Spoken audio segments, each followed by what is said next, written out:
सदेभ्यः। ओम नमः सदेभ्यः। ओम नमः सदेभ्यः। मंगलम भगवान वीरो मंगलम गौतम मुनि मंगलम कुंद कुंदाट्यो जैन धर्मोस्तु मंगलम सर्वमंगल मांगल्यम सर्वकल्याणकारकम प्रधानम सर्वधर्माणां जैनम जयतु शासनम जैनम जयतु शासनम वंदितु सर्वसिद्धे ध्रुवमतिर्मणोऽवं पत्ते मोक्षामि समय पावड़ निर्मो सुधि केवलीवंदम नमः समय साराय स्वानुभूत्या सकाशते चित्सुभावाय भावाय सर्वभावान्तरचिदे।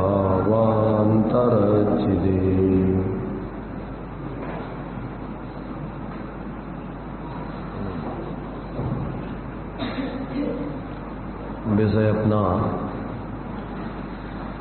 गाथा 13वीं समय सार जी की, जहाँ से इस ग्रंथ को विस्तार में लिखने के लिए वह गाथा 9 तत्वों में छिपी हुई, जो एकत्व भक्त नित्य चैतन्य ज्योति है, उसको दिखाने के लिए जो 9 तत्व हैं, उन 9 तत्वों में किस प्रकार से उसको देखा जाएगा, उस बात को लेकर के यहाँ पर उसका विश्लेषण चल रहा है। अभी आचार्य अमृतचंद देव ने जो आत्मख्याति टीका लिखी है, उसके ऊपर और जो कलश आदि लिखे हैं, उनमें अपना आज 9वां कलश चलेगा। अभी जो टीका में उन्होंने उस टीका को लिखा था, जिसमें प्रमाणना निक्षेप का स्वरूप क्या है वो बताकर प्रारंभिक भूमिका में वस्तु स्वरूप समझने के लिए उनकी उपयोगिता है, परंतु जिस समय वस्तु स्वरूप का साक्षात अनुभव किया जाता है तो समय वो प्रमाणना निक्षेप के विकल्प भी विलीन हो जाते हैं। आचार्य कहते वो कहाँ चले जाते हैं हमें पता नहीं। ऐसा जो है इस 9वें कलश में आचार्य देव कलश लिख करके इस बात को स्पष्ट करते हैं। 9वां कलश है सबसे पहले उदयति नानय श्री रस्तमेति प्रमाणम कुजतपि च न विद्मो याति निक्षेप चक्रम किम परम विदद्मो धाम्नि सर्वांकस्मिन् ननुभवमुपयाते भाति न द्वैतमेव।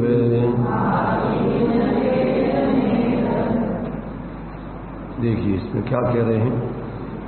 अब आचार्य देव शुद्ध नय का अनुभव करके कहते हैं, जिस समय वो शुद्ध नय के विषय को अनुभव करके उस समय क्या स्थिति बनती है, वो अपने अनुभव से अब सभी जीवों के लिए उस बात को अपने शब्दों में व्यक्त कर रहे हैं। अस्मिन् सर्वांकसि धाम्नि अनुभवम उपयाति। इस समस्त भेदों को गौण करने वाला जो शुद्ध नय का विषयभूत चैतन्य चमत्कार मात्र तेज पुंज आत्मा है, उसका अनुभव होने पर नयश्री न उदयति, नयों की लक्ष्मी उदित नहीं होती। नयों की लक्ष्मी, नए कीमती है।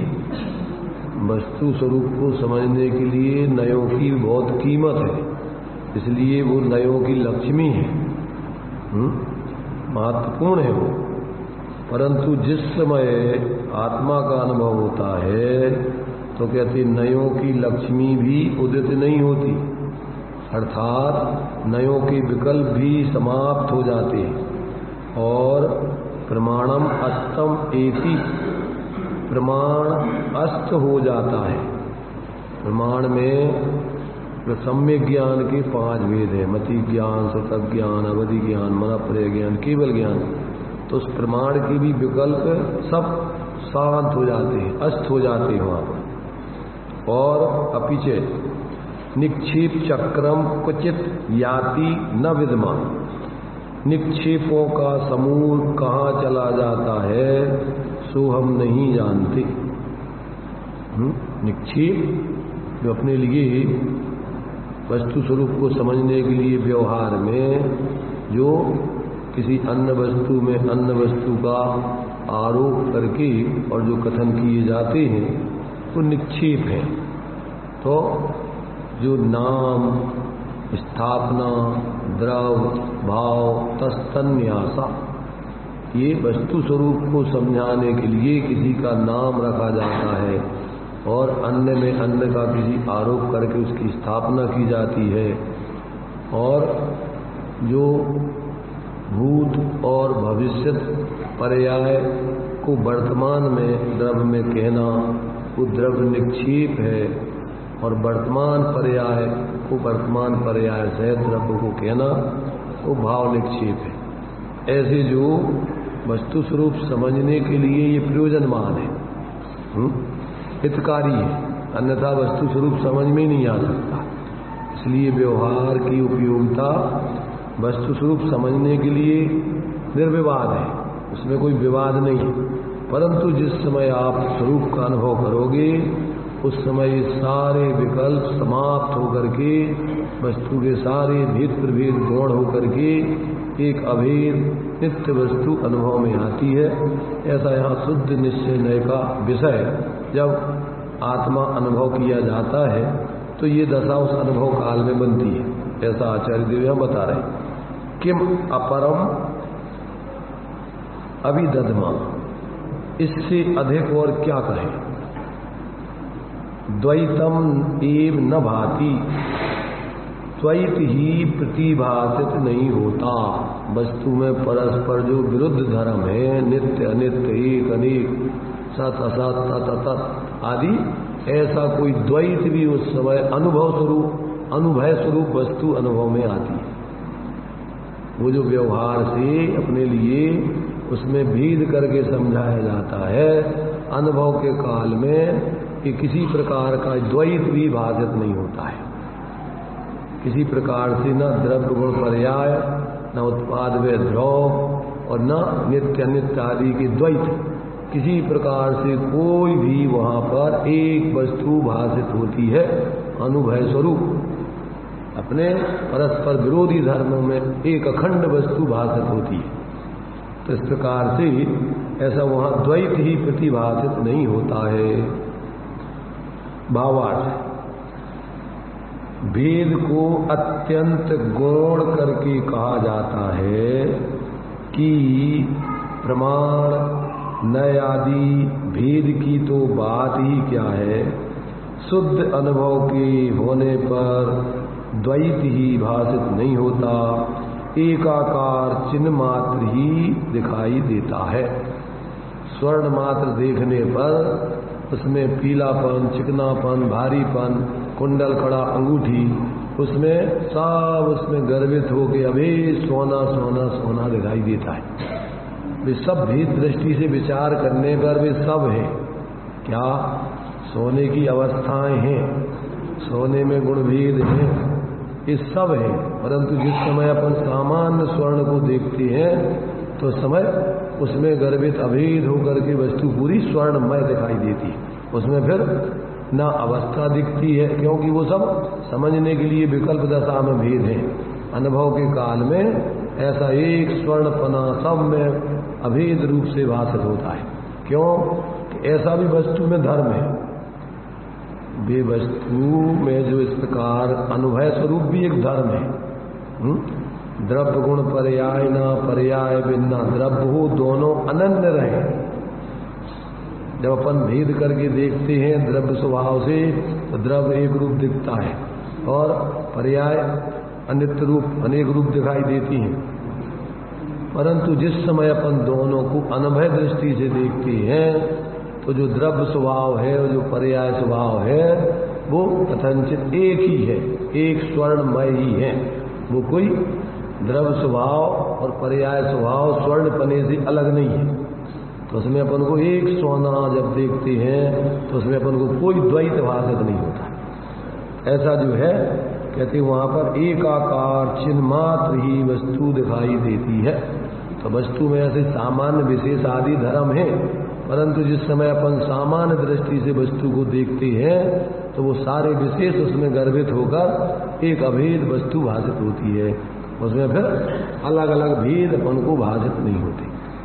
ऐसी जो है यहाँ पर अनुभव के काल में जैसे अपन दृष्टांत रूप में लेते ना अनेक प्रकार से, कि जब अपन को हलवा बनाना है, दूसरे को बताना है कि हलवा क्या है, तो उसको अपन को कैसे बनता है, तो सारे भेद प्रभेद विधि आदि उसको सब बताई जाएगी। और जिस समय हलवा खाया जाएगा उस समय काय काय का विचार चलेगा, इसमें क्या क्या पड़ा है विचार चलेगा कि सबको अभेद रूप से एक हलवे का अनुभव होगा। क्यों? कि उस सब अभेद का नाम ही हलवा है। हलवा नाम की कोई एक वस्तु नहीं है उसमें, कि शक्कर, उसमें आटा, उसमें घी, उसमें बादाम पिस्ता, ये कोई एक एक वस्तु हलवा नहीं है। हलवा कैसे कहते हैं? इन सब का अभेद स्वरूप उसका नाम हलवा है। ऐसे ही ये आत्म वस्तु जो है गुण पर्यायवत द्रव्यम, तो जब अपन द्रव्य का अनुभव सामान्य से करते हैं तो एक सामान्य चैतन्य मात्र वस्तु दिखाई देती है। वहां पर अपन को किसी प्रकार का कोई द्वैत भाषित नहीं होता है। ऐसा भी वस्तु में धर्म है। कैसा धर्म है? वस्तु कथनचित अनुभव स्वरूप है, माने उसमें द्वैत नहीं है, अद्वैत है। तो इस प्रकार से देखने का तरीका है। काय का तरीका है? देखने का तरीका। तो जब ये तरीका व्यक्ति को आता है तो फिर जैसे हलवा खाते समय अपन कोई उसमें भेदों का विचार नहीं करके एक सामान हलवे का अनुभव करते और उसमें अपन को मजा आता है। और विचार करोगे तो हलवा का अनुभव नहीं कर पाओगे, अखंड हलवा नहीं खा पाओगे। उसमें जब देखोगे कि पिस्ता, बादाम, चिरौंजी, मीठा, के घी, के शक्कर, तो अब उसमें हलवा का अनुभव नहीं आएगा। भी एक एक चीज के उपयोग, छद्मस्त का उपयोग एक समय में एक ही विषय को ग्रहण करता है। तो जिस समय अपन भेदों को विकल्प विचार करेंगे तो खंड खंड करके वस्तु के विकल्प होंगे, अभेद वस्तु अनुभव नहीं आएगी। अनुभव के समय इस सबको उन भेदों को उसी में डुबो करके और एक देखिए जानिए रम रहिए एक ठोर, समल अवल भेद अभेद नित्य अनित्य न विचारिए, यही सिद्धि नहीं हो। और अपन को किसी प्रकार का उसमें द्वैत नहीं देखना है, एक अद्वैत वस्तु को देखना है। तो वस्तु में एक अद्वैत पना भी धर्म है। सामान्य पने से वस्तु अद्वैत है और विशेष पने से वस्तु में सारे द्वैत है, भेद है, अनेक प्रकार के जो वस्तु में जो इस प्रकार के धर्म है वो सब दिखाई देते हैं। देखिए भावार्थ में खुलासा, वेद को अत्यंत गौण करके कहा है कि प्रमाण नयादि के भेद की तो बात ही क्या, शुद्ध अनुभव के होने पर द्वैत ही भाषित नहीं होता, एकाकार चिन्ह मात्र ही दिखाई देता है। यहाँ विज्ञान अद्वैतवादी तथा वेदांती कहते हैं कि अंत में परमार्थ रूप से तो अद्वैत का ही अनुभव होगा। यही हमारा मत है। हम भी तो एको ब्रह्म द्वितीयो नास्ति यही तो मानते हैं अद्वैत। और तुमने भी अंत में एक चैतन्य मात्र दिखाई देता है। तो वही तो हम कहते हैं, अब उसमें क्या अंतर है? इसलिए आखिर में तो आए तो हमारे उस अद्वैतवाद पर ऐसा किसी ने सामने आचार्य श्री के पास अपनी बात को प्रस्तुत किया, वेदांती लोगों ने, अद्वैत विज्ञान अद्वैतवादियों ने। तो यहाँ कहते हैं यही हमारा मत है। इसमें आपने विशेष क्या कहा, इसका उत्तर आचार्य देव देते हैं। तुम्हारे मत में सर्वथा अद्वैत माना जाता है।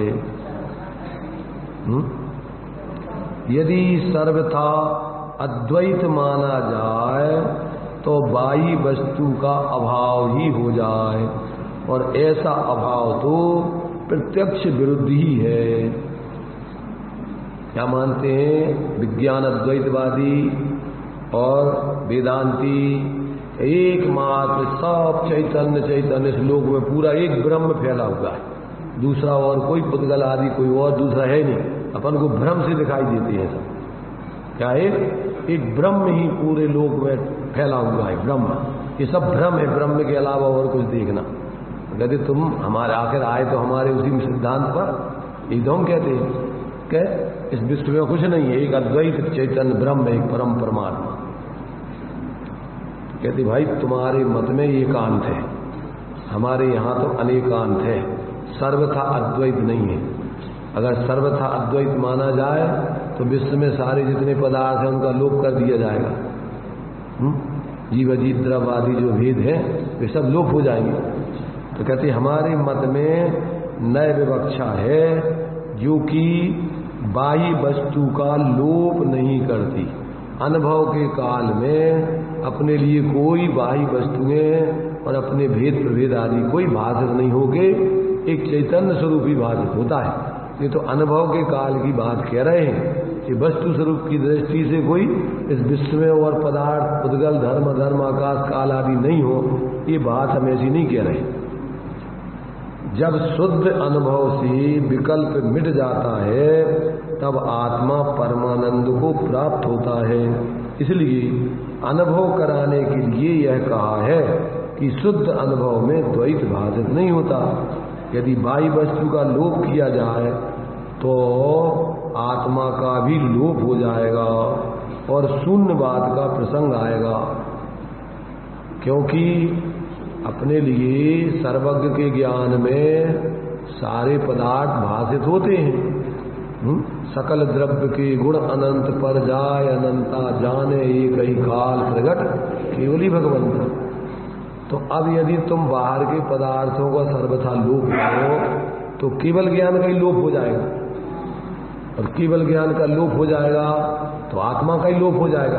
बिना पर्याय के द्रव्य रहता नहीं है, तो फिर कुछ नहीं बचेगा, बस पूरा विश्व शून्यवाद का प्रसंग आ जाएगा।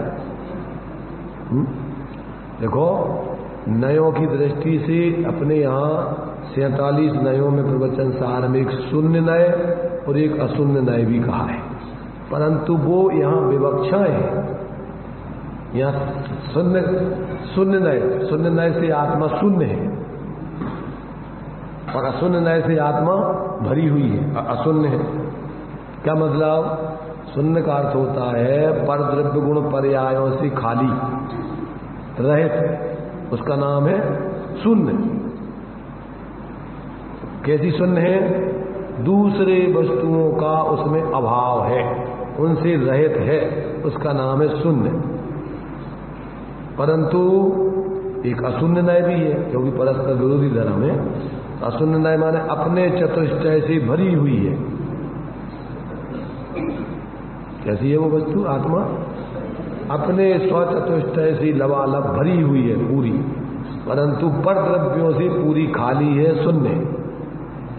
तो इस प्रकार से वस्तु में परस्पर अस्ति नास्ति कहो या शून्य शून्य कहो, तो अस्ति नास्ति में भी पर चतुष्टय की नास्ति और अपने चतुष्टय की अस्ति। प्रत्येक वस्तु अपने से है और पर से नहीं है, तो पर का अभाव स्वभाव भी उसमें एक धर्म है। किसमें? वस्तु में ही ऐसा एक धर्म है कि पर के अभाव को बनाए रखने वाला ये नास्ति नाम का धर्म है उसमें, कि पर को अपने में बिल्कुल भी नहीं आने दे, और अस्ति नाम के धर्म से अपने चतुष्टय को निरंतर विद्यमान बनाए रहे, उससे कभी खाली ना हो। ऐसे उसमें दोनों धर्म है, अपने से भरचक भरी रहे और पर से खाली रहे। अब ऐसा जब व्यक्ति समझता है तो फिर पर को ग्रहण करने की मोह से इच्छा होती है, अज्ञान से इच्छा होती है। सर्वज्ञ भगवान अब सहज रूप से सकल गे ज्ञायक तदपि निजानंद रसली, सबको सहज अपने ज्ञान में जानते हुए भी वो पर से खाली है और अपने से भरे हुए अनंत सुख का भोग कर रहे हैं। तो ये जब ऐसा व्यक्ति को वस्तु स्वरूप का निर्णय हो जाता है तो फिर क्या है, अपने स्वरूप का ही अनुभव करके आनंद भोगता है वो जीव, वो पर की इच्छा नहीं करता है। पर की इच्छा मोह भाव है। आत्मा ज्ञानम स्वयं ज्ञानम ज्ञाना अन्य करोति किम पर भावस् कर्ता आत्मा मोहो अयम व्यवहारी नाम। ये व्यवहारी अज्ञानी जीवों का मोह है, पर भावों का वो अपने को कर्ता आदि माने।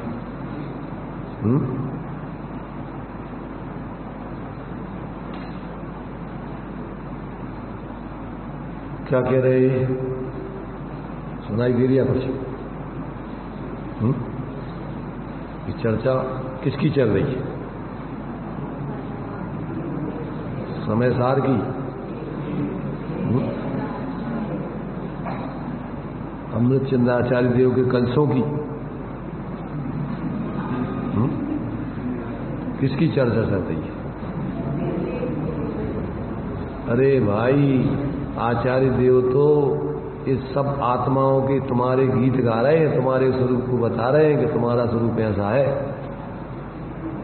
कि प्रत्येक आत्मा के स्वरूप को समझाया जा रहा है। ऐसा नहीं समझना कि ये तो भैया समय सार की चर्चा चल रही। ये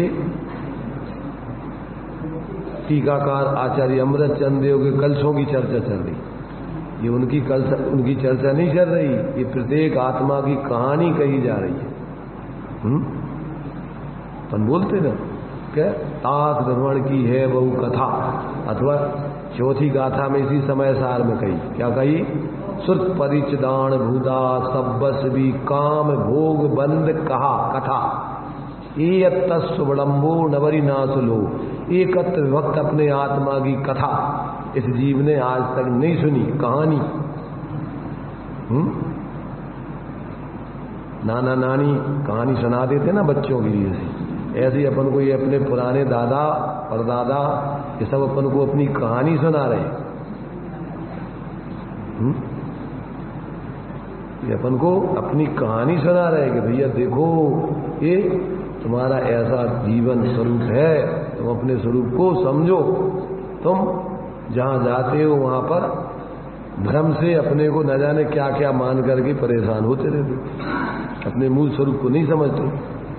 तो ये प्रत्येक जीव का मूल स्वरूप बताने के लिए ये आचार्य देव तुम्हारी कहानी तुम्हें सुना रहे हैं। ये जिनवाणी नानी तुम्हारी कहानी तुम्हें सुना रही है। ये अपने क्या है, आचार्य देव तीर्थंकर भगवान के द्वारा कही हुई कहानी को परंपरा से सुन सुन करके याद करके सुनाते रहते थे ना। तो पूर्व के लोग सुनाते, फिर अपन ने बच्चों को सुनाई, फिर बच्चे अपने बच्चों को सुनाते हैं।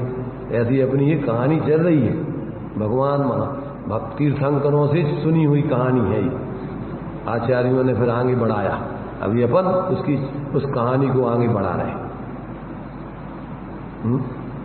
तो इसमें ये नहीं समझना कि ये तो भैया के जाना किसकी चर्चा है, ये अपनी कहानी सुनाई जा रही है कि अपन अपने को आज तक इस प्रकार ऐसा अपन ने अपने को अभेद नित्य एक रूप चेतन स्वरूप अनुभव नहीं किया।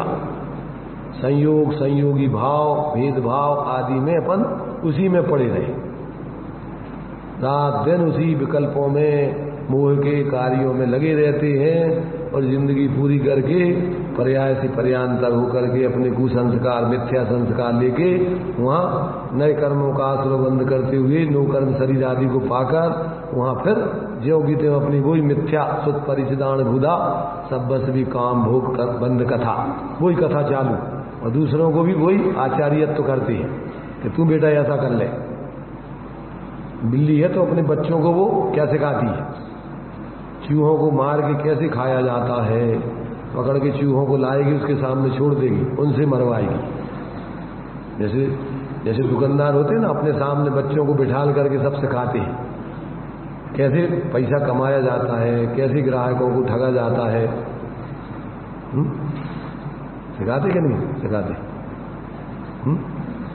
कसमें खा खा करके उनको बताया जाता है और फिर अपना माल उसको टिका दिया जाता है और उससे पैसे ले लिए जाते हैं। अपन लोग सिखाते कि नहीं सिखाते? ये सब अपन को संसार संबंधी क्या है मोह राग द्वेष की अपन प्रेरणा और शिक्षा तो सब घर घर में देते रहते, स्कूलों में भेजते हैं तो काय के लिए? ये सब संसार के माने एक प्रकार जानकारी आजीविका के लिए क्या कैसे पढ़ करके अपन कैसे पैसा कमाए, वो सब अपन को लौकिक पूरी की पूरी लौकिक विद्या है, वो पेट भरने वाली विद्या। कला 72 पुरुष की तामे 2 सरदार और एक जीव की जीविका एक जीव उद्धार। तो ये पेट भरने की शिक्षा तो सब घर घर में देते रहते हैं, विद्यालय भी खुले, परंतु भव तरने की कला कहीं विरलता से मिलती है। इसको इस शिक्षा को बताने वाले कोई बिरले होते हैं। इसलिए भाई ये अपन ने पेट भरने की कला तो हर पर्याय में सीखी, परंतु ये भव तरने की कला आज तक नहीं सीखी। इसलिए इस चतुर्गति संसार के समुद्र में ही गोते खा रहे हैं। गोते खाता आया हो पढ़ते पूजन में क्या पढ़ते?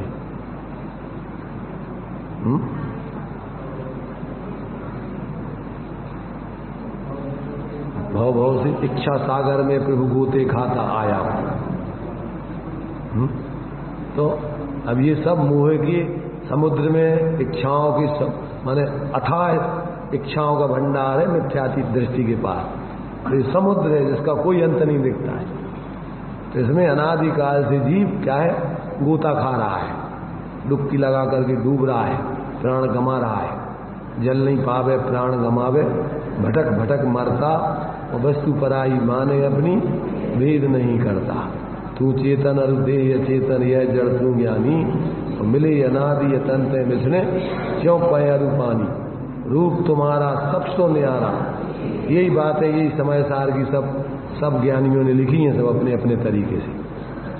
रूप तुम्हारा सबसो न्यारा, भेद ज्ञान करना, और जो लो पौरस थके न तो लो, यही काम करना।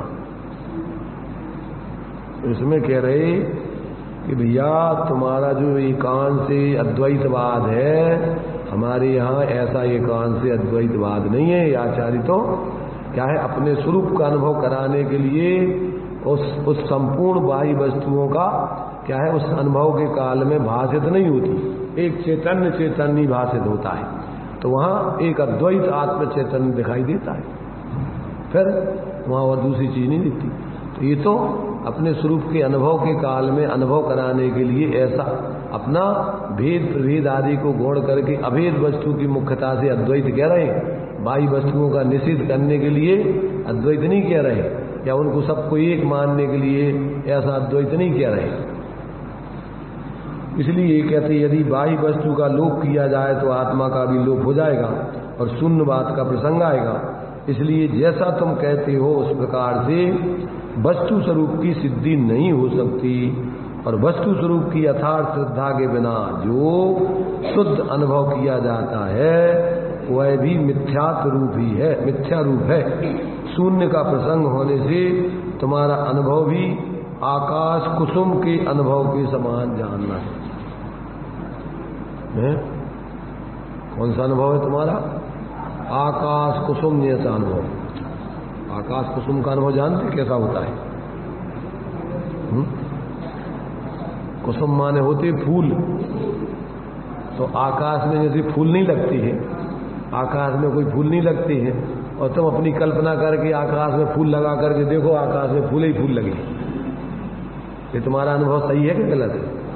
चारों तरफ आकाश में देखो तो फूल ही फूल खिले हुए, सारा आकाश फूलों की बगिया बना हुआ है। तो ये तुम्हारा अनुभव सही है कि मिथ्या है? जहां वो है ही नहीं जो चीजें, ऐसी तुम मिथ्या कल्पना करके अपने को मान लो कि हो गया अनुभव। सही हम धर्मात्मा बनो। तो कहते ये तुम्हारा वास्तव में भ्रम है। यहाँ तो स्याद बात दृष्टि से वस्तु स्वरूप जैसा है वैसा समझकर, और फिर अपने परस्पर विरोधी आदि धर्म वस्तु में जो विद्यमान है उनको गौण करके और एक अद्वैत अपना चैतन्य स्वरूप सामान जब देखते हैं तो अपन को उस काल में अनुभव स्वरूप वस्तु दिखाई देती है, उसमें द्वैत भाषित नहीं होता है। चारों पक्ष जो बतलाए हैं नित्य, यानी ऐसा कहो अपन अनेक अनेक दृष्टिकोण से पूरी वस्तु कही जाती है। जब अपन बोलते अमूर्तिक प्रदेशों का पुंज, तो प्रदेशों के पुंज में कितनी वस्तु आती है? प्रदेशों के पुंज में कितनी वस्तु आती है? पूरी। फिर इसके बाद में अपन बोलते हैं कि ज्ञानादि अनंत गुणों का धारी, तो अनंत गुणों की धारी में कितनी वस्तु आती है? और जब अपन त्रिकालवर्ती पर्यायों का पिंड देखते हैं तो उसमें कितनी वस्तु आती है? और जब अपन द्रव्य क्षेत्र काल भाव से अभेद वस्तु देखते हैं तो उसमें कितनी वस्तु दिखती है? न द्रव्येण खंडयामी, न क्षेत्रेण खंडयामी, न कालेण खंडयामी, न भावेन खंडयामी। ऐसा नहीं है कि प्रदेश वस्तु में अलग रखे हैं, गुण अलग रखे हैं और पर्याय अलग रखी हैं और ये चतुष्टय अलग रखा है। अरे वस्तु तो कथन करने की, अमूर्तिक प्रदेशों का पुंज देखो तो उसमें अनंत गुण दिखाई देंगे, त्रिकाल पर्याय वर्ती पर्याय द्रव्य दिखाई, सब उसमें गर्भित हो जाता है। क्यों कि बिना गुणों का पर्यायों का प्रदेश होते ही नहीं, और बिना प्रदेशों की चतुष्टय वस्तु भी नहीं होती। ये तो एक दूसरे मय सब है, परंतु वो तो समझने के लिए सारे प्रदेशों से कहो, गुणों से कहो, धर्मों से कहो, पर्यायों से कहो, तो वो तो तुम्हें समझने के लिए इस प्रकार से भेद प्रभेद करके समझाती। परंतु जब वस्तु का अनुभव करोगे तो पूरी वस्तु अखंड सामान अनुभव आएगी, उसमें फिर कोई द्वैत ही प्रतिभाषित नहीं होगा। क्या होगा? कपड़ा को जो अपन खरीदते हैं, खरीदते समय सब विचार करते हैं। कपड़ा खरीदते हैं तो सब विचार करते हैं कौन सा कपड़ा चाहिए। करते ना, जैसे प्रकृति पर 4 प्रकार से बंध बदलाया, प्रकृति, प्रदेश, स्थिति, अनुभाव। ऐसी द्रव्य भी, द्रव्य क्षेत्र काल भाव, ये चतुष्टय आत्मा है। ऐसे जब अपन किसी वस्तु को खरीदते हैं तो पहले पूछा जाता है, दुकानदार पूछेगा तुम्हें कैसा कपड़ा चाहिए। प्रकृति, उसकी कपड़े की कैसी प्रकृति, उसका कैसा कपड़ा चाहिए, किस प्रकृति का चाहिए, ठंडा, गरम, टेरिकाट का, सूती, तो उसकी जाति पूछी जाएगी। फिर कितनी मात्रा में चाहिए, उसके प्रदेश आ गए। फिर एक कपड़े की कितनी मर्यादा है चलने की, तो क्या आ गया, उसकी स्थिति आ गई। फिर इसके बाद ये कपड़ा कैसा अनुभव कराएगा। अरे भाई, गर्मियों में गर्मियों का कपड़ा पहनोगे तो तुम्हें बिल्कुल क्या है, बिल्कुल गर्मी नहीं लगेगी, ऐसा अनुभव होगा बिल्कुल जैसे कूलर में बैठे हुए। छन छन की हवा उसमें आएगी बिल्कुल, इतना बढ़िया कपड़ा है, ऐसा बिल्कुल तुम्हें गर्मी में शीत का अनुभव कराएगा।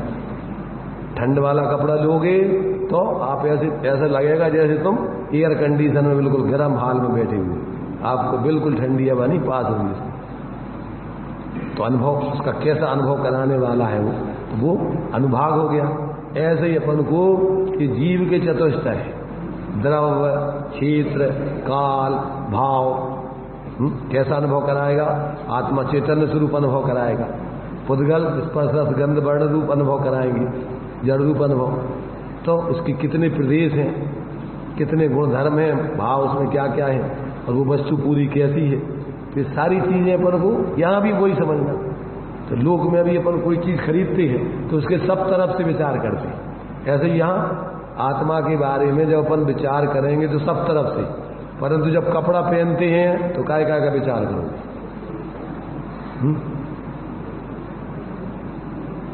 कितने का आया है, कितने मीटर है, कब तक ये चलेगा।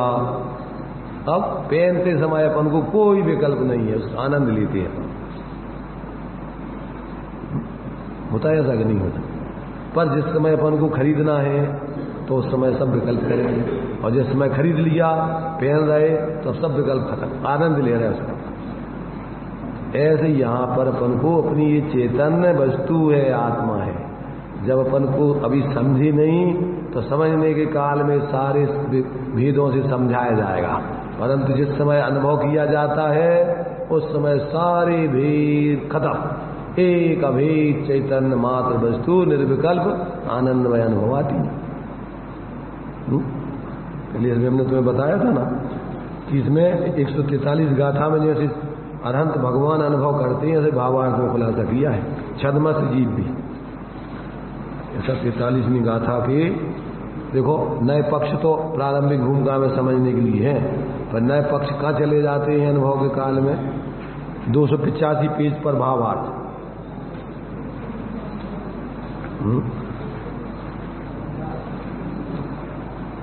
जैसे केवली भगवान सदा नए पक्ष के स्वरूप के साक्षी ज्ञाता दृष्टा हैं, उसी प्रकार श्रुतज्ञानी भी जब समस्त नए पक्षों से रहित होकर शुद्ध चैतन्य मात्र भाव का अनुभवन करते हैं, तब वे नए पक्ष के स्वरूप के ज्ञाता ही हैं।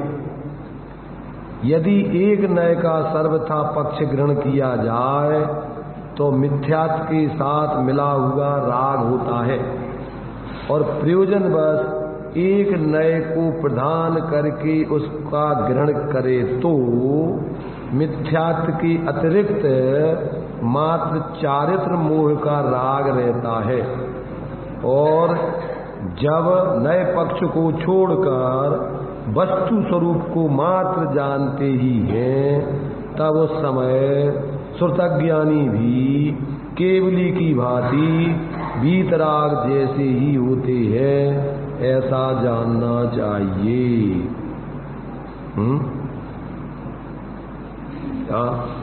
मैंने एक एक बात को कलश में भी देखो आगे क्या लिखा है। चित्त स्वभाव के पुंज द्वारा ही अपने उत्पाद वे ध्रुव किए जाते हैं। उत्पाद वे ध्रुव भी काय के बने हुए हैं? अपने वो चैतन्य स्वरूप के ही बने हुए हैं सब। जैसे मावा के अपन अनेक व्यंजन बना ले वे, जैसे उसके लड्डू, पेड़ा, गुजिया, बर्फी, तो वे सब कैसे रहते हैं? वे सब मावा मय रहते हैं, वो कोई अलग मावा से अलग नहीं होते। ऐसे ही आत्मा के जितने द्रव्य गुण पर्याय हैं, उत्पाद वे ध्रुव हैं, वो सब एक चैतन्य चैतन्य चैतन्य तो किए जाते हैं। ऐसा जिसका परमार्थ स्वरूप है, इसलिए जो एक ऐसे अपार समय सार को मैं समस्त बंध पद्धति को दूर करके, अर्थात कर्मोदय से होने वाले सर्व भावों को छोड़कर ऐसा चैतन्य अनुभव करता हूँ। बाबा निर्विकल्प अनुभव होने पर जिसके केवल ज्ञानादि गुणों का पार नहीं है, ऐसे समय सार रूपी परमात्मा का अनुभव ही बढ़ता है, मैं अनुभव करता हूँ, ऐसा भी विकल्प नहीं होता, ऐसा जानना चाहिए। पक्षातिक्रांत सभी प्रकार के विकल्पों से परे ऐसा एक रूप अपना चैतन्य अनुभव के काल में भाषित होता है। तो यहाँ पर आचार्य देव उसी चैतन्य स्वरूप की बात स्पष्ट करके अनेक दृष्टिकोणों से समझा रहे। इसको टेक्निक है, टेक्निक वस्तु को इस प्रकार से देखने की कला है, कला। ये सम्यक ज्ञान कला है। और यदि ऐसा वस्तु का स्वरूप ज्ञान में अनुभव में नहीं आता तो अनादिकाल से जीव मिथ्यात्व की बला में परेशान हो रहा है। मिथ्यात्व की बला परेशानी भोग रहा है निरंतर मिथ्या विकल्प कर करके। तो ये जो है यहाँ अपने लिए ये इस 13वीं गाथा के आधार पर जो भूतार्थ से 9 तत्वों को जानता है वो निश्चय सम्यक को पाता है, ये बात यहाँ पर सिद्ध की जा रही है। तो अब इसमें देखिए अपन एक कलश 10वीं गाथा 10वीं आगे की गाथा जो है 14वीं गाथा, अब ये 10वां कलश उसके ऊपर उसको बताने वाला है। तो इस कलश को अपन बाद में देखेंगे। अभी तो अपन जो है जयसेनाचार्य देव ने जो इसके ऊपर अपने लिए क्या लिखा है, इस तात्पर्य वृत्ति लिखी है, पहले इसको अपन पढ़ते हैं। देखिए 42वें पेज पर है तात्पर्य वृत्ति हिंदी। अब कोई निकट भव्य जीव पीठिका के व्याख्यान मात्र से ही हे उपादेय तत्व को जानकर विशुद्ध ज्ञान दर्शन स्वभावमय निस्वरूप की भावना करता है, परंतु विस्तार रुचि वाला शिष्य नव पदार्थों द्वारा समय सार को जानकर पश्चात भावना करता है। तो जिसको संक्षेप रुचि वाले शिष्य को तो इतना सुन करके अपने उस चैतन्य अभेद स्वरूप की भावना करके समय सार को पालेगा, परंतु विस्तार रुचि वाले शिष्य को आगे कहते हैं कि अब इस विस्तार रुचि वाले शिष्य को समझाने के लिए जीवादि 9 पदार्थ अधिकारों के द्वारा समय सार का व्याख्यान किया जाता है।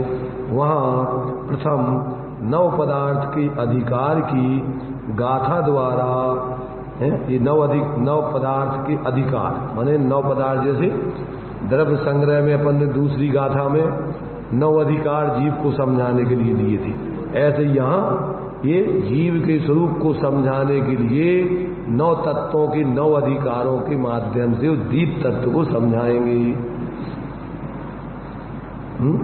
तो कहते हैं कि यहाँ क्या करेंगे कि जीवादि 9 पदार्थ अधिकारों के द्वारा समय सार का व्याख्यान किया जाता है। वहाँ प्रथम 9 पदार्थ के अधिकार की गाथा द्वारा आर्द्र रौद्र ध्यान के परित्याग लक्षण वाले निर्विकल्प सामायिक में स्थित रहने वालों का जो शुद्धात्म स्वरूप का दर्शन, शुद्धात्मा का अनुभव, शुद्धात्मा का अवलोकन, शुद्धात्मा की उपलब्धि, शुद्धात्मा का संवेदन, शुद्धात्मा की प्रतीति, शुद्धात्मा की ख्याति प्रसिद्धि तथा अनुभूति है, उसी को निश्चय नयसी निश्चय चारित्र का अविनाभावी निश्चय सम्यक्त रूप वीतराग सम्यक्त कहते हैं। और वही सम्यक्त गुणी के अभेद रूप निश्चय नयसी शुद्ध आत्मा का स्वरूप है। यह प्रथम पीठिका है। अथवा 9 पदार्थ भूतार्थ से जानने पर अभेद उपचार से सम्यक्त का विषय होने से व्यवहार सम्यक्त के निमित्त होते हैं। इन भेदों में अभेद का उपचार करने पर क्या है 9 पदार्थ व्यवहार से क्या है इस सम्यक्त के विषय बनते। तो अभेद उपचार से सम्यक्त का विषय होने से व्यवहार सम्यक्त के निमित्त होते हैं। अतः निश्चय नय से अपने आत्मा का शुद्ध परिणाम ही सम्यक्त है। इस प्रकार द्वितीय पीठिका जानना। ऐसी दोनों पीठिकाओं को मन में धारण करके अब यह गाथा सूत्र आचार्य देव कहते हैं। ये 13वीं गाथा की टीका अब ये जयसेनाचार्य लिख रहे हैं। यहाँ कहते हैं भूदत्थेण भूतार्थ से यानी निश्चय नय से शुद्ध नय से अभिगत होते हैं, निर्णीत होते हैं, निश्चित होते हैं, ज्ञात होते हैं, जानने में आते हैं। कौन है जो निश्चय नय से जानने में आते हैं? जीवा जीवा या पुण्य पावम च आसव संबर निज्जर बंधु मुखो या जीव अजीव पुण्य पाप आश्रव संबर निर्जरा बंध मोक्ष स्वरूप 9 पदार्थ कैसे कौन ज्ञात होते हैं? इन 9 पदार्थ भूतार्थ नय से शुद्ध नय से अभिगत निर्णीत होते हैं।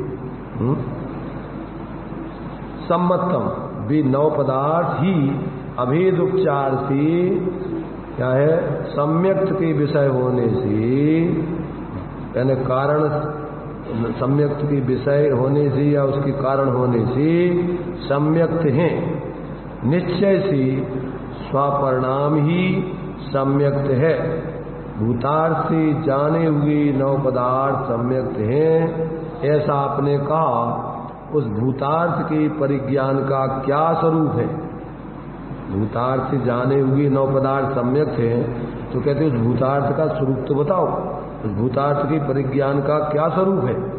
ऐसा पूछे जाने पर उसका प्रति उत्तर आचार्य देते। सब लोगों के पास है, दिखाई दे रही है? देखो आगे क्या उत्तर देते हैं हम। यद्यपि प्राथमिक शिष्य की अपेक्षा से तीर्थ की प्रवृत्ति के लिए 9 पदार्थ भूतार्थ कहे जाते हैं। काहे के लिए? तीर्थ की प्रवृत्ति के लिए 9 पदार्थ भूतार्थ कहे जाते हैं। तो भी तथापि अभेद रत्नत्रय लक्षण रूप निर्विकल्प समाधि के काल में वे 9 पदार्थ अभूतार्थ हैं, असत्यार्थ हैं, शुद्ध स्वरूप नहीं है। उस परम समाधि काल में 9 पदार्थों में शुद्ध निश्चय नय से एक शुद्धात्मा ही प्रद्योतित होता है, प्रकाशित होता है, प्रतीति में आता है, अनुभव में आता है। प्रद्योतित कहो, प्रकाशित कहो, प्रतीति में आना कहो, अनुभव में आना कहो। जो अनुभूति या प्रतीति या शुद्धात्म उपलब्धि है वही निश्चय सम्यक्त जानना। वह अनुभूति निश्चय नय से गुण गुणी की अभेद विवक्षा में शुद्धात्मा का स्वरूप है, ऐसा आशय जानना। जब अभेद नय की विवक्षा में उस अनुभूति को देखते हैं तो वो अनुभूति और आत्मा 2 नहीं है। तो क्या है? वो एक आत्मा ही है। क्या कह रहे? जैसे अभी मावा के जितने भी पदार्थ हैं वे सब अभेद दृष्टि से मावा ही है, उसमें सबको मावा देखना है, उसमें फिर भेद पर्याय दृष्टि से उनको भेद नहीं देखना है। व्यवहार से अपन कहते हैं भैया का खाने, लड्डू खाने, बर्फी खाने, पेड़ा खाने, गुजिया खाने, और परमार्थ से सब एक मावा ही है, उसमें कोई अलग अलग नहीं है। अवस्थाओं में तो अपन कहते हैं कि भैया आज का बनाए बताओ, बाटियां बनाए कि पराठे बनाए कि रोटी बनाए कि पूड़ी बनाए। अरे का बना रहे? आटे के भी आकार अलग अलग हो जाएंगे। आटो येऊ में भी का खाओगे तुम, बाटी में का खाओगे? आटे के अलावा कोई दूसरी चीज खाओगे क्या? रोटी में आटे के अलावा कोई दूसरी चीज खाओगे क्या? पराठे में आटे के अलावा दूसरी चीज खाओगे क्या? आकार किलो बदल दो अपन में। उनमें भी घी डलेगा, उनमें भी डलेगा, उनमें भी डलेगा, सब में घी लगेगा। अब उनमें अपन गोल गोल बना के डुबो डुबो के घी में मजा आ गया, बाटियां खा लो। अरे खा सब में ये कई चीज है भी, अलग अलग थोड़ी है। रोटियां खा रहे तो वो घी खा रहे हो, आटो खा रहे, और बाटियां खा रहे तो पराठे खा रहे तो पूड़ी खा रहे तो अलग अलग खा रहे कैसे? पर अपन को भ्रम हो गया, आज तो जो है बढ़िया बाटियों का मजा आया। ये तो तुम्हारे जो है इधर तुम्हारे राजस्थानी लोग जो है बाटी लड्डू बाटी में मजा आता है। पुड़ी मुड़ी क्या रखा, बीमारों का भोजन है। रोटी मोटी तो इसमें कोई दम नहीं है। अरे वो गच कर वो भारी हो जाती है वो थोड़ी तो क्या है, भारी खा लेने से आलसी हो जाता है आदमी फिर ऐसा लगता है जैसे अब नशा नशा आ गया, फिर उसको सब तरफ से भूल जाता है आनंद उसी का, बाटी बाटी दिमाग में लड्डू लड्डू अंदर घूमता रहेगा कुछ घंटा 2 घंटा तो उसको कुछ नहीं दिखाई देता। जितनी आसक्ति से बाहर के पदार्थों को खाओगे संस्कार भी उसके बहुत समय तक चलते हैं। चर्चा करते रहोगे, आज तो भैया लड्डू बाटिया का मजा, आज तो दाल बाफले खाया, वे दिखाएंगे। खाने के पहले उन्हीं का विचार, खाते समय उन्हीं का विचार और खाने के बाद में भी उसी के विचार। इसलिए मुनिराज खाने के पहले क्या करते हैं, वे तुम्हारा खाने का विकल्प जब तक नहीं करते जब तक वो नवोकान मंत्र पढ़ के और जो उनने प्रत्याख्यान किया था कि अब जब तक भोजन नहीं करेंगे तब तक इस भोजन का त्याग, उस संबंधी विकल्पों का भी त्याग, और जब वो आहार करने बैठेंगे तो अब उस जो प्रत्याख्यान किया था कि अब हम भैया भोजन ग्रहण कर रहे, हे पंच परमेश्वरी भगवान, अब हम इस भोजनमय नहीं हो जाएं, हम अपने स्वरूप को भी ध्यान में रखें, लड्डू बाटी मय नहीं हो जाएं। जैसे आप अपने स्वरूप का ही आनंद भोगते रहते हो, प्रभावित नहीं होते किसी से, तो हम भी अब इस शरीर को थोड़ा सा इसको ओंगन दे रहे हैं। मुनिराजों का भोजन 5 प्रकार की वृत्ति बतलाई है। तो एक अक्षमरण वृत्ति भी है, इस गाड़ी को अपने गंतव्य तक ले जाना है, इसलिए थोड़ा सा इसको ओंगन लगाए देते जिसमें बीच में चींचा नहीं करे, चिल्लाए चीखे नहीं, ये पहिया खराब नहीं हो जाए। तो वो गाड़ी को ओंगन देने के लिए ऐसा नहीं है कि अब हम भोजन कर रहे हैं, इस गाड़ी को ओंगन लगा रहे भैया, अपन को थोड़ा अपनी रत्नत्रय की आराधना इस गाड़ी में बैठ करके अपन को करना है, तो अपना माल गंतव्य तक अपन पहुंच जाए, मोक्ष महल तक, तब तक अपनी ये गाड़ी संसार में अपन को इस पर रह करके साधना करना है। तो उसको अक्षमरण अग्नि समान, अब आग लग गई घर में तो भैया बुझा दो, अपन रह रहे हूं मैं, तो आत्मा जिस शरीर में रह रहा है, तो अब क्षुधा क्या हो गया, अब क्षुधा की अग्नि लग गई, आग पैदा हो गई, तो अब उसमें थोड़ा उसको डाल करके थोड़ा घास फूस जो कुछ भी पानी रोटी पानी डाल के बुझा दी उसको अग्नि। क्या करते अग्नि बुझाने में, क्या करते, ये तो है जो कुछ उसको बुझाने के कारण उसको डाल करके बुझा दी। तो ये सब चीजें जो है मुनिराज खाने के पहले पंच परमेष्टि आदि का विचार करके अपनी स्वरूप की आराधना को ध्यान में रखते हुए फिर शरीर को भोजन देते हैं, और जैसे ही जितना जरूरी है भोजन दे दिया और तत्काल पंच परमेष्टि को याद किया, प्रभु तुमने बचा लिया।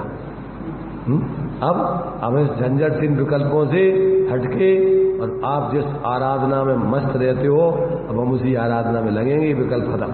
अब जब तक नहीं इस संबंधी शरीर को जरूरत नहीं होगी तब तक इस संबंधी कोई विकल्प नहीं करेंगे, फिर त्याग।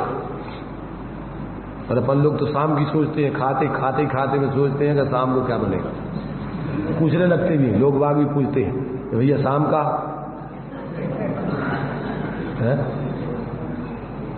अभी का तो पूरा खा नहीं पाए और शाम का विकल्प पहले की तो अपन तो शरीर को ही बिल्कुल अपन शरीर मय होकर के अपने को ऐसा लगता है बस अपना क्या है भोजन ही जीवन है।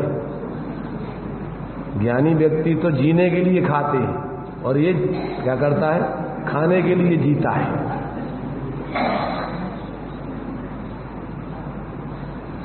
तो ये अपन को जब तक इस प्रकार से वास्तव में यथार्थ बोध नहीं होता तब तक ये सारी चीजें अपने जीवन में क्या है, बाहर, अंदर तो अपना लक्ष्य ही नहीं जाता कि अंदर में अपना क्या है, अपने अंदर कितना माल है, उसको सब भूले ही रहते। तो यहां पर कहते हैं कि ये सारी चीजें परम समाधि के काल में 9 पदार्थों में शुद्ध निश्चय नहीं थी।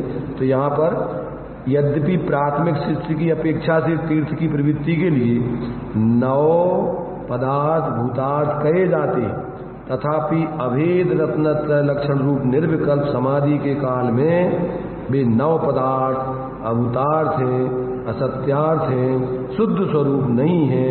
उस परम समाधि काल में नव पदार्थों में शुद्ध निश्चय लय से एक शुद्धात्मा ही प्रद्योतित होता है, प्रकाशित होता है, प्रतीत होता है, अनुभव में आता है।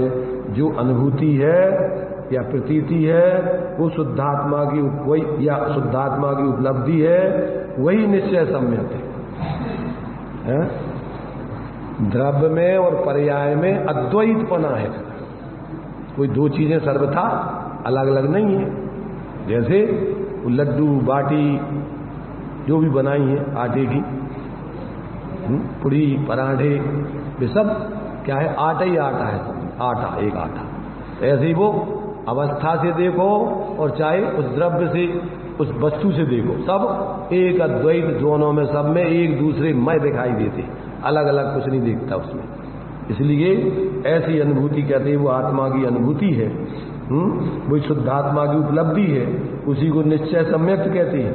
वही अनुभूति निश्चय से गुणगुणी की अभेद विवक्षा में शुद्धात्मा का स्वरूप जानना चाहिए, ऐसा आशय है। कठिन है समझने में, पर समय सार समझने में कठिन लग रहा है। समय सार माने अपना स्वयं का स्वरूप समझने में कठिन लग रहा है क्या?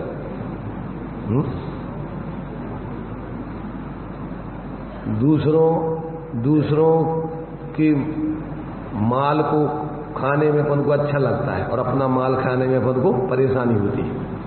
जो कंजूस व्यक्ति होता है ना, तो वो अपना माल नहीं खाना चाहता, दूसरों का माल खा खा करके सोचता है अपने माल को अपन रखा देना। ऐसे ये लोभी व्यक्ति इस लोभ के कारण से अपने माल को खराब कर रहा है, अपने माल की तरफ इसका लक्ष्य ही नहीं जा रहा है। तो इस प्रकार कहते हैं व्यवहार से भेद होने पर भी अभेद से वास्तव में निश्चय से ये द्रव्य स्वभाव पर्याय स्वभाव दो चीजें नहीं है, दो वस्तु नहीं है, एक ही वस्तु है, चैतन्य स्वरूप आत्मा ही है। और जो प्रमाण नए निक्षेप हैं वे परमात्मा आदि तत्व विचार काल में सहकारी कारण रूप है। कैसे हैं ये? प्रमाण नए निक्षेपों से वस्तु स्वरूप को निर्णय करने के काल में ये अपन को सहकारी है, उपयोगी है। वे भी सविकल्प अवस्था में ही भूतार्थ हैं और परम समाधि काल में वे भी अभूतार्थ हैं। उन नौ पदार्थों में भूतार्थ से एक शुद्ध जीव ही प्रतीत, उस जीव की प्रतीति होती है। इसी प्रकार इस प्रमाण नए निक्षेप के भेदों के विकल्प के काल में ये भेदों से वस्तु समझने पर भी जब परम समाधि काल में स्वरूप देखते हैं तो ये प्रमाण नए निक्षेप के समूह कहाँ चले जाते हैं मुझे पता नहीं है, एक चैतन्य ही भाषित होता है। इस प्रकार नौ पदार्थ अधिकार की गाथा पूर्ण हुई, ऐसा जानना चाहिए। कुछ नए नए घड़े में अपन पानी डालो तो थोड़ा गीला होता है, घड़ा भरता हुआ नहीं दिखता है, तो थोड़ा अंदर में गीलापन हो रहा है कि नहीं हो रहा है? यानी ज्ञान में थोड़ा थोड़ा कुछ लग रहा है कि वास्तव में क्या है अपना स्वरूप और अपन क्या आज तक अनुभव कर रहे हैं, कैसा जीवन जी रहे हैं, ये कुछ अपन को कुछ इस पर विचार उठते कि नहीं उठते? क्या एक मात्र अपन सुनते जा रहे हैं, सुनते जा रहे हैं, सुनते जा रहे हैं और फिर सुन करके और अपने काम में लग जाते हैं और फिर आ जाते हैं सुनने के लिए। क्यों? तो 10 लक्षण पर्व हैं, अपन को सुनना है, नहीं सुनेंगे तो 10 धर्म नाराज हो जाएंगे।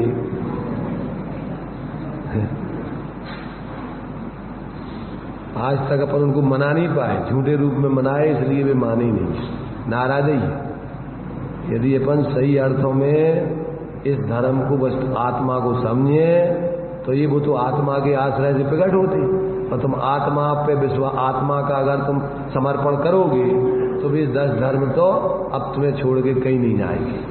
तो भैया तुमने हमारे स्वामी को मना लिया तो अब हम तो कहाँ जाएंगे, अब तो हम तुम्हारे साथ ही रहेंगे।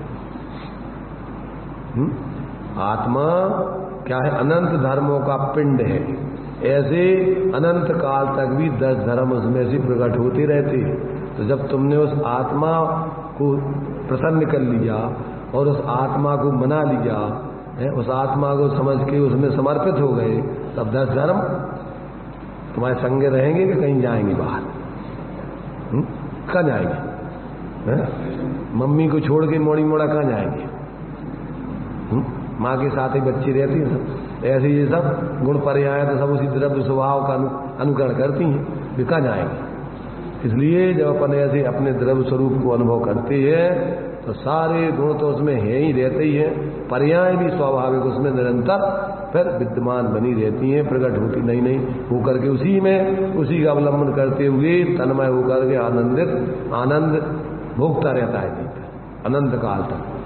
तो इस प्रकार से ये अपन को भूतार्थ से जाने हुए 9 तत्व निश्चय से सम्यक्त है, उसका अपने लिए थोड़ा स्पष्टीकरण आचार्य अमृत चंद देव ने अपनी आत्मख्याति टीका और कलशों के माध्यम से और आचार्य जयसेन स्वामी ने अपनी तात्पर्य वृत्ति के माध्यम से तुम्हें अपना उनका उस आचार्यों का तात्पर्य भावार्थ आशय बताने का प्रयत्न किया है।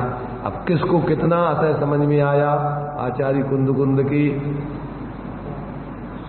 गाथाओं का, तो अब ये तो सब प्रत्येक व्यक्ति खुद समझे। तो अब ये अपनी गाथा 13वीं गाथा की जो है दोनों प्रकार की टीकाएं पूर्ण हुई। अब आगे जो गाथाएं आएंगी उसके ऊपर जो आचार्य अमृत चंद देव ने 10वां कलश आदि लिखा है, अब उसके माध्यम से उसको पढ़ के आगे अपने विषय को अपन समझेंगे। अभी अपना टाइम हो गया है।